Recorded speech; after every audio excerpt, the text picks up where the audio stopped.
सिद्धभूति मुनिराज थे, उनको कुछ नहीं आता था। तो समास भिन्नम वाला उदाहरण आपने सुना है कि वो गए, एक माँ जी कुछ फटकार रही थी, क्या फटकार रही हो? उसने कहा दाल अलग कर रहे छिलका अलग, तो समास भिन्नम, दाल अलग और छिलका अलग कर रहे। समझ में आ गया उन्हें, ध्यान में बैठे और भेद विज्ञान हो गया और उनका कल्याण हो गया। सोचो आप, गुरु से पहले शिष्य का हो गया। तो पढ़ा लिखा होना जरूरी है, लेकिन किसी महाराज को अगर कोई चीज़ नहीं आती, आपने प्रश्न पूछा नहीं बता पाए, तो इसका विकल्प नहीं करें आप कि अरे इनको कुछ नहीं आता। भैया अज्ञान परिचय भी लिखा है, प्रज्ञा परिचय भी लिखा है। आपको अगर बहुत ज्ञान हो गया तो आप घमंड नहीं करें, मान नहीं करें। जैसे कोई के पास बहुत पैसा हो जाता ना तो घमंड करने लगते लोग, अकड़ के चलने लगते। ऐसे ही ज्ञान भी हो जाता तो घमंड करने लगते। और अज्ञान भी है तो उसका विकल्प नहीं करना, जो है सो है। उसमें क्या दिक्कत है? मतलब अब जितना ज्ञान, जिस एक बुंदेलखंड में कहावत है, जी में जितनी हुए अकल उतनी दे बताए, बाको बुरो ना मानिए और कहाँ से लाए। अब जिसमें जितनी अकल होती है, अब अपन अपने बच्चों को, हर व्यक्ति की क्या सोच है आजकल, हम अपने बच्चे को कलेक्टर बनाएंगे, इंजीनियर बनाएंगे, डॉक्टर बनाएंगे और भी MBA करवाएंगे, और खुद तो जीवन भर पढ़े नहीं। अपन, आप कितनी कक्षा तक पढ़े हैं और आपने कितनी पढ़ाई की, आप खुद सोच लो। और बच्चे को आप अपने से ज़्यादा होशियार बनाना चाहते हैं, तो उसमें अपन पढ़ाने का प्रयास करें, है ना। बच्चे की योग्यता के अनुसार ही काम होगा। क्या होता है ना, जिसकी जितनी कैपेसिटी होती ना उतना ही वो, उसका माइंड काम करता है। और आजकल तो सबसे ज़्यादा खतरनाक टीवी और मोबाइल हैं। टीवी घर में चल रही, अब बच्चे पढ़ाई में मन कैसे लगेगा? आप तो टीवी देख रहे हैं, बच्चे को मन बार बार आवाज आती ना टीवी की। सबसे अच्छा इसलिए समय है ब्रह्म मुहूर्त, सुबह सब सोते हैं, हो अर्ध निशा का सन्नाटा, वन में बनचारी। हाँ, सबसे अच्छा, सामयिक भी अच्छी होती, ध्यान भी अच्छा लगता है, और पढ़ाई भी ब्रह्म मुहूर्त में आचार्य श्री कहते हैं सबसे अच्छी पढ़ाई। अब आप लोग रात में पढ़ाते हैं तो बोलते ना, हिस्ट्री ज्योग्राफी बड़ी बेवफा, रात भर याद करो सुबह सफा, सब भूल जाते बच्चे।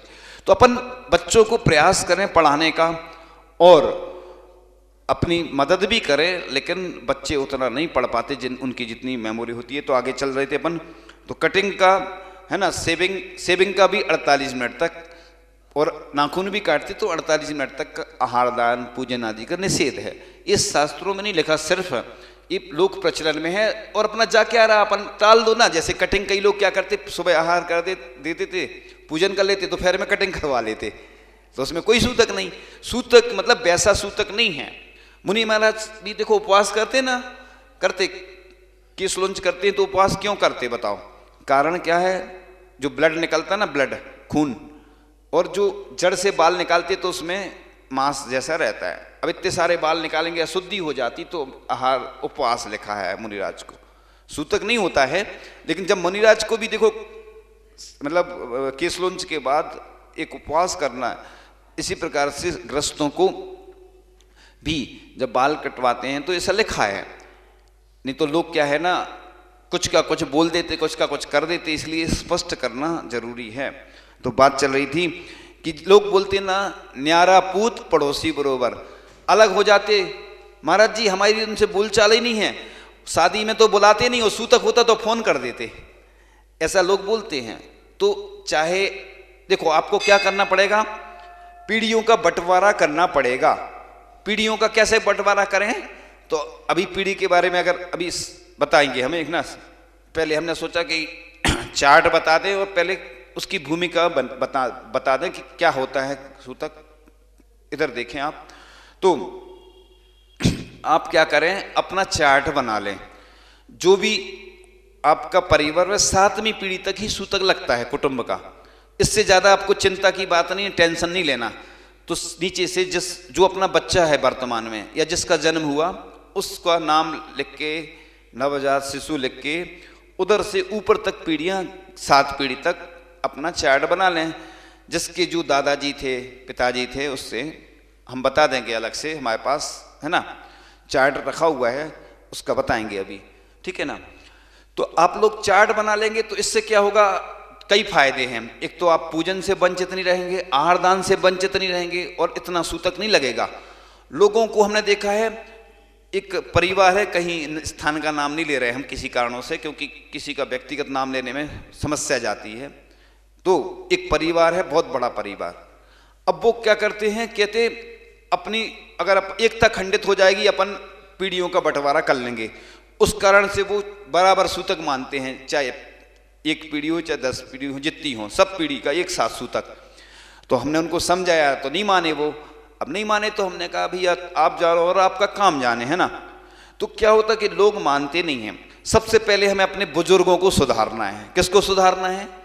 बुजुर्ग क्या करते, पढ़े लिखे तो ज्यादा रहे नहीं, पहले जितना पढ़ा उनने, जो चल रहा है उनने कहा वही ढर्रे में चल रहे। अब वर्तमान में आप देखना, पहले ज्योतिष उतना नहीं चलता था, ना वास्तु चलता था। ज्योतिष तो थोड़ा बहुत चलता था, वास्तु आजकल क्यों चलने लगा।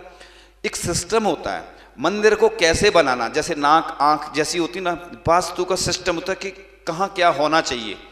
आज इतनी टेक्नोलॉजी आ गई, कोई मंदिर बनाओ चाहे मकान बनाओ, आप देख सकते हो कि कहाँ से पानी आएगा, क्या होगा, कितनी हाई टेक्नोलॉजी आ गई। लेकिन पहले के लोग प्रतिष्ठाचार आदि होते थे, जितना ज्ञान होता था उतना बता देते थे, और पहले इतनी राशि भी दान में नहीं करते थे लोग। आज तो लोग करोड़ों रुपए दान करने लगे हैं। आचार्य श्री की कृपा और मुनिराजों के उपदेश से आज बहुत सा बड़े बड़े मंदिर बन रहे हैं, बड़ी बड़ी प्रतिमाएं रखी जा रही हैं। तो वास्तु जैसा होता है ना, तो पहले के लोग तो नहीं जानते थे। अब वर्तमान में टेक्नोलॉजी आ गई। ऐसे ही क्या है, पहले उतने ग्रंथ भी नहीं थे, पहले ग्रंथों का प्रकाशन भी नहीं हुआ था, पहले हाथ से लिखे जाते थे ग्रंथ, है ना। तो हाथ से लिखे जाते थे तो कितने सीमित रहते थे, उतना ज्ञान नहीं रहता था। आज हमने जब पूरी खोजबीन की, पूरे ग्रंथों से एक एक मिलान किया, तो बहुत सारी ऐसी विसंगतियां मिली। हमें भी मालूम नहीं था कि इतनी सारी विसंगतियां हैं। इसलिए सूतक में जितना कम से कम हो उतना पालन करें। पहले पत्र के माध्यम से, अन्य माध्यम से सूचना भेजी जाती थी, और आज व्हाट्सएप का युग है। परिवार के ग्रुप बने होते हैं और सूतक लगता है तो तुरंत ग्रुप में डाल दिया जाता, मैसेज पहुंच जाता है, तो सूचना मिलने के बाद ही सूतक लगना प्रारंभ हो जाता। अब कोई पूजन कर रहा है तो उसको उतने समय बताना नहीं, तुरंत बता देते लोग। ये गलत परंपरा है, क्योंकि वो विसर्जन कर ले फिर बता दो उसको। अब विसर्जन तो करना पड़ेगा, उसने पूजन की तो बीच में छोड़ के जाएगा क्या? ये गलत है। आप थोड़ी देर बाद बता दो, ऐसा नहीं है कि तुरंत बताना जरूरी है। उसने सुन लिया तो सूतक लग गया, ऐसा है। सूतक का मतलब होता है कि जैसे ही उसने सुना तो फिर मानना ही पड़ेगा। अब व्हाट्सएप पे आजकल जैसे डिलीवरी होती ना, तो पहले ही से मालूम रहता है लोगों को डिलीवरी होना है। पहले से हमारे पास भी आते लोग कि महाराज जी इतनी तारीख की डेट मिली है। आजकल तो कितनी सुविधा है, लोग अच्छे मुहूर्त का या किसी विशेष दिन का इंतजार करते हैं, उस दिन डिलीवरी करवा लेते हैं। मतलब पहले नहीं होता था ऐसा, अब आजकल पहले से सब कुछ मालूम रहता। तो आप पहले तो पीढ़ी का निर्धारण कर लें। हमने कई जगह बोला तो 99% लोग हमारी सुन तो लेते हैं, कोई नहीं बनाता चार्ट, इसलिए परेशान रहते हैं। तो आप चार्ट बना लें अपने परिवार का, एक चिपका दें अपने घर में। उससे क्या फायदा होगा कि जब भी सूतक लगता है तो घर के लोग समझ जाएंगे कि अपनी इतनी पीढ़ी है, इतना वो है। और वो करते नहीं, इसलिए सूतक ज्यादा लगता है। जैसे संपत्ति का बंटवारा हो जाता है ना, अपनी प्रॉपर्टी का बंटवारा हो जाता है, इसी प्रकार से पीढ़ियों का बंटवारा कर लेना चाहिए। और नहीं करता है तो अपन तो उसी हिसाब से मानो कि जितनी 7 पीढ़ी तक अपन ने गिन ली, उसके बाद। अच्छा एक बात बताना, आपको बहुत अच्छा उदाहरण सुना देते हैं हम कि आपके पिताजी का नाम आपको मालूम है, आपके दादाजी का नाम मालूम होगा, उनके दादाजी का नाम मालूम है? नहीं मालूम। जब अपन को मालूम ही नहीं है तो फिर अपन क्या क्या वो इतने पीछे जा रहा है अपन। इसलिए इतना ही है कि जैसे अपने पिताजी हो गए, अपने दादाजी हो गए, और थोड़ा जहाँ तक अपने दोनों का वो हो रहा है तुलनात्मक, बस उतना ही रहता है व्यवस्था। बाकी ना तो जैसे राशन कार्ड में परिवार का मुखिया रहता है ना, लिखा रहता है नाम, शादी का कार्ड आता तो पूरे परिवार का नाम लिखा रहता, क्या किसका लिखा रहता? मुखिया का। तो इसी प्रकार से सूतक में जो मुखिया होता है ना, उसको जितना लगेगा, भोजन से संबंध है सूतक का। भोजन जिनका एक साथ रहता है, चाहे सुसाइड का हो, आत्महत्या में भी भोजन से ही संबंध रहता है। अगर 6 महीने का सूतक उन्हीं को लगता है जो एक साथ भोजन कर रहे थे। जो अलग रह रहे हैं, चाहे लड़का हो अलग रह रहा है, तो फिर उसको सामान्य लगता है, क्योंकि वो अलग रह रहा है ना, भोजन उसका एक साथ नहीं होता था। तो ये व्यवस्था, चूंकि बड़े हमारे संघ के महाराज हैं, जो बड़े मुनि महाराज, उनने भी यही बताया चर्चा के दौरान। लोगों ने शंका की तो उसका समाधान दिया। तो फिर प्रसंग चल रहा था अभी कि बंटवारे से अपन को कोई, जैसे कोई पात्र बनता है ना पंचकल्याणक में विधान में, तो उसका मौली बंधन के द्वारा नांदी विधान होता है एक, नांदी विधान के द्वारा गोत्र परिवर्तन कर दिया जाता है। गोत्र परिवर्तन करने से क्या होता है कि वो उसका सूतक नहीं लगता है, लेकिन वो घर में अगर सूतक लग गया तो उस घर में नहीं जाएगा, वो किसी दूसरे के घर में चला जाता है अनुष्ठान पर्यंत। लेकिन कोई ऐसा मौली बांध ले कि हमें सूतक नहीं लगे, तो मौली बांधने से सूतक का कोई संबंध नहीं है।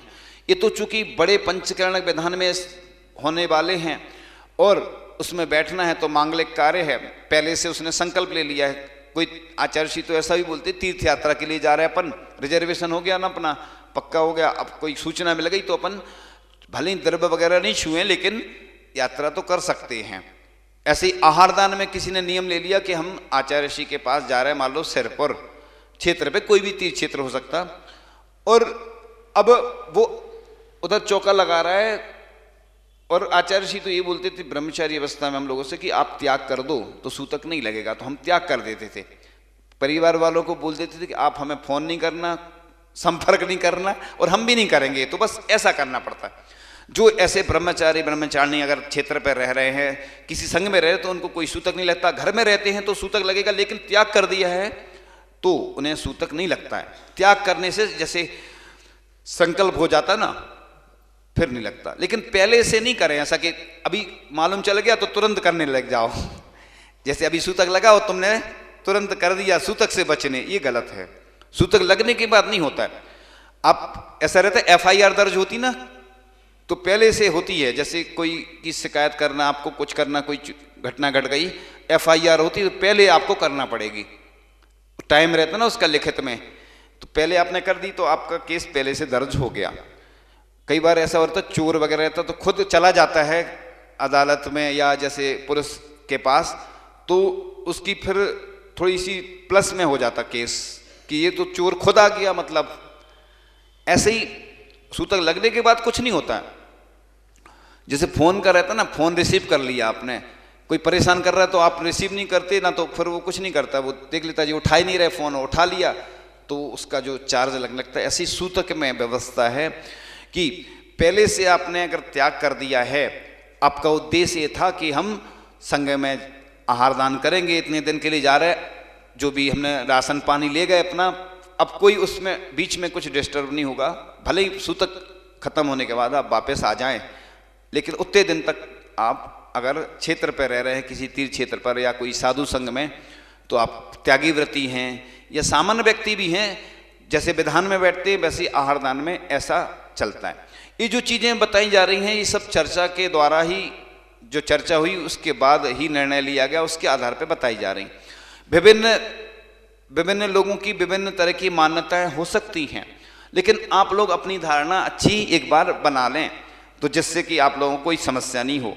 तो सूतक का प्रभाव वंश व गोत्र के अनुसार लगता है। यही कारण है कि विवाहता पुत्री है ना सूतक से अशुद्ध नहीं होती। जैसे पुत्री रहती ना अपने यहाँ, और जो गोद में चला जाता ना, गोद जाता ना, कोई बालक हो या बालिका जो भी, वो जहाँ रहता है उसको वहीं का सूतक लगता है। इसी प्रकार से कोई तलाक वगैरह हो गया किसी का, तो जो महिला है उसका जो ससुराल था ना वहाँ का सूतक छूट जाएगा, यहाँ रहती है तो यहीं का मानना होगा उसको, क्योंकि तलाक हो गई ना उसकी।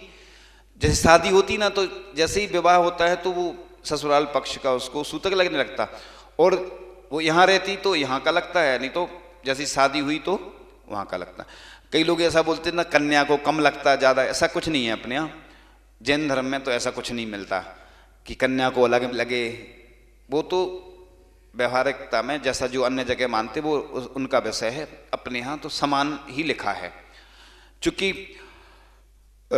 ये व्यवस्थाएं इसलिए बताई जा रही हैं कि विभिन्न तरह की मान्यता रहती, विभिन्न तरह के लोग जानते भी नहीं हैं, मानते भी नहीं हैं, इसलिए हमें वृद्ध लोगों को ही पहले बताना पड़ेगा, जब वो अपना सुधार कर पाएंगे तभी हो पाएगा।